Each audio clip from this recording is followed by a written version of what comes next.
If you experience any difficulty with your multi-point door, here are some simple checks you can do to rectify the issue. Firstly, check the centre sash lock is functioning correctly.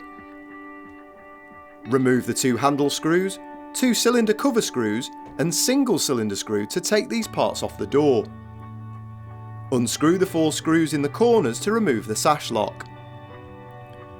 The sash lock has 2 hooks, one top and one bottom, which slot into the eyes in the internal rod. The bottom hook should be parallel with the top hook. If it isn't, using pliers gently pull the hook back into position and refit the sash lock into the door, ensuring the hooks go through the eyes in the rods when being refitted.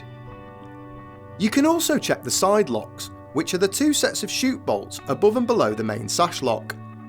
Unscrew the top and bottom screws to remove the lock and ensure the hook element of the chute bolt is located in the eye of the rod and is the correct way round.